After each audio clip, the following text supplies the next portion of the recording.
झारखंड के पूर्व CM BJP नेता चंपाई सोरेन ने आज अपने आवास पर प्रेस कॉन्फ्रेंस बुलाई और नगड़ी में किसानों की जमीन के अधिग्रहण का कड़ा विरोध किया है। उन्होंने सरकार पर आदिवासियों के हितों की अनदेखी का आरोप लगाते हुए कहा कि खेती की उपजाऊ जमीन को बेवजह और जबरन लिया जा रहा है। उन्होंने सूर्या हांसदा के एनकाउंटर पर भी सवाल खड़े किए हैं।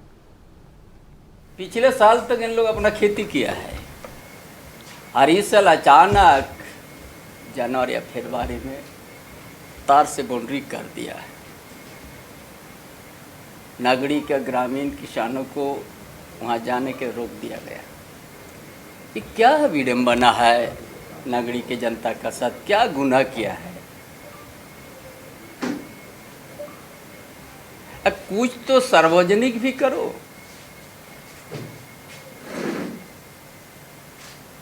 कितना जमीन लिया है, नहीं लिया है। यहाँ तो स्मार्ट सिटी में 1000 एकड़ में यहाँ पड़ा हुआ है। रांची जिला के अंतर्गत में विधायक आवास भी बना, मंत्री आवास भी बना, कितना प्राइवेट मेडिकल हॉस्पिटल, निजी हॉस्पिटल बनने से जा रहा है। वहाँ आपने किसी को 20 एकड़ 30 एकड़ जमीन अपने अलॉट कर दे रहा है, फिर भी जमीन बचा हुआ है। हम कोई रिम्स 2 का हम विरोध नहीं कर रहा है। रिम्स 2 बने, बहुत बढ़िया बने, और इतना सुंदर नगरी ग्राम का उपजाऊ जमीन है, साल में 3 बार खेती हो सकता है।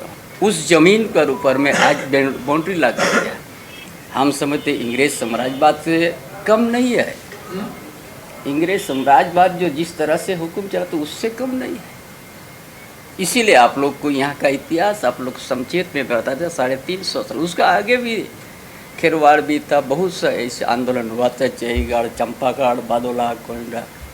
इतना संघर्ष करने के बाद आज भी रोड में आदिवासी को 24 तारीख को आना पड़ेगा इस जमीन के लिए, वो भी झारखंड अलग राज्य होने के बाद। 350 साल पीछे से आज तक का दिसंबर सीधु शरण तक लड़ाई, जल जंगल जमीन, और फिर भी हमारा कहीं सुरक्षित नहीं है। पूरा प्रदेश का यदि आपने कुछ सोचिएगा, संताल परगना अलग है, कहीं गिरिधर क्या सुरजहाँ था, क्योंकि आदिवासी था, इसीलिए मार दो उसको। केवल चुनाव लड़े है वो।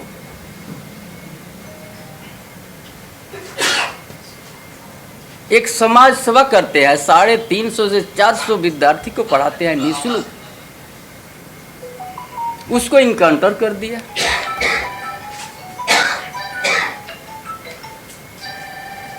उसका पहले रमेश्वर मुर्मू भोगनाडी का भी उसी तरह हत्या हो गया, कोई उसका जांच नहीं, क्योंकि आदिवासी है। अब बोकारो जिला में रेफिस को सम्मान मिल गया क्योंकि आदिवासी महिला थी।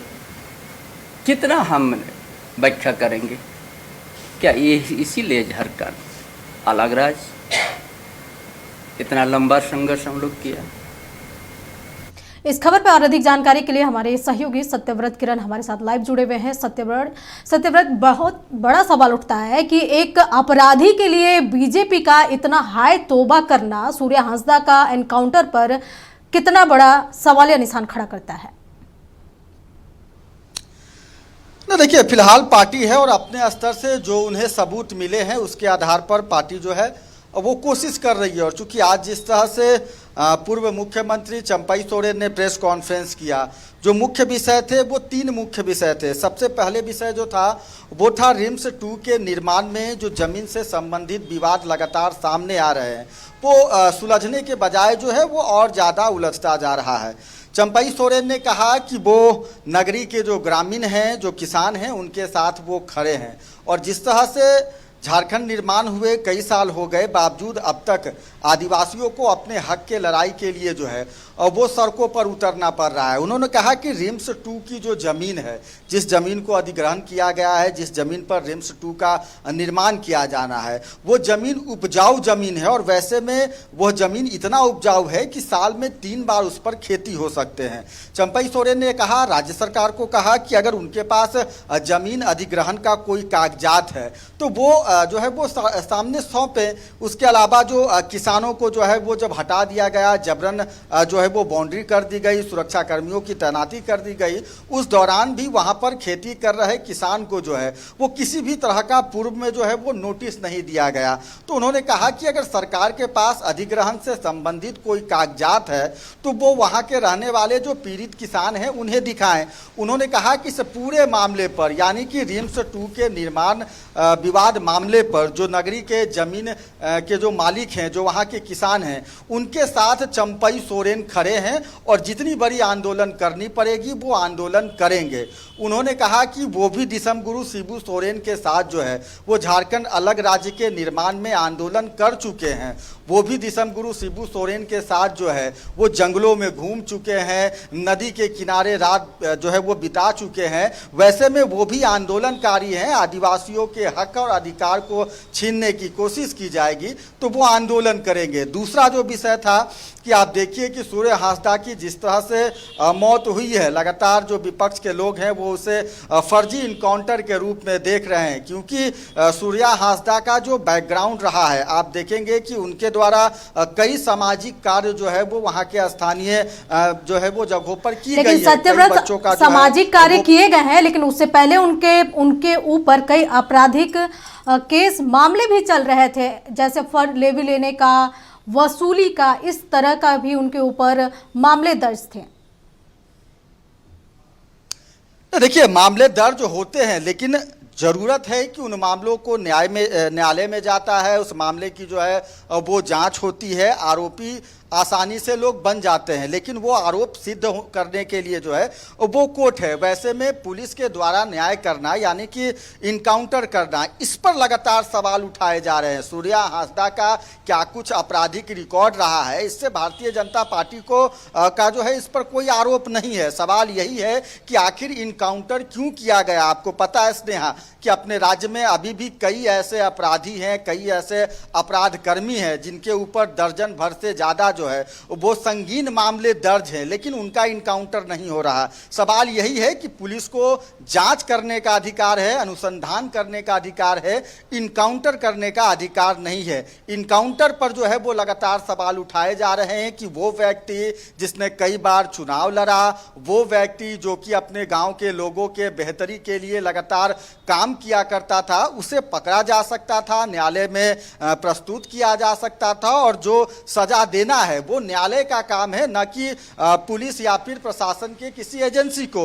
तो उन्होंने सवाल यही उठाया है कि सूर्या हांसदा का इनकाउंटर नहीं होना चाहिए था, ये इनकाउंटर पूरी तरह से फर्जी है। और चंपई सोरेन ने यह तक कहा कि अगर सूर्या हांसदा कोई आदिवासी नहीं होते तो शायद उनका इनकाउंटर नहीं होता, यानी कि एक आदिवासी समाज के होने के कारण जो है वो सूर्या हांसदा को फर्जी इनकाउंटर में जो है वो उनकी मौत हुई है। उसके अलावा उन्होंने उदाहरण दिया कि भोगनाडीह की घटना आपको याद होगी, उस दौरान भी जो है वो आदिवासियों पर जुल्म किया गया, प्रशासन के द्वारा जिस तरह से बर्बरतापूर्ण लाठीचार्ज की गई। उसके अलावा बोकारो की घटना का भी जिक्र उन्होंने किया। उन्होंने कहा कि जो व्यक्ति रेपिस्ट होता है, जो बलात्कारी होता है, उसे राज्य सरकार के द्वारा जो है वो सम्मान दिया जाता है, उसके परिवार वालों से मिलने जो है वो अपने राज्य के मंत्री जाते हैं। तो कई मुख्य विषयों पर जो है वो उनका प्रेस कॉन्फ्रेंस था, लेकिन इस पूरे प्रेस कॉन्फ्रेंस का उद्देश्य यही था कि आदिवासी समाज, जिसे झारखंड निर्माण हुए इतने वर्ष हुए,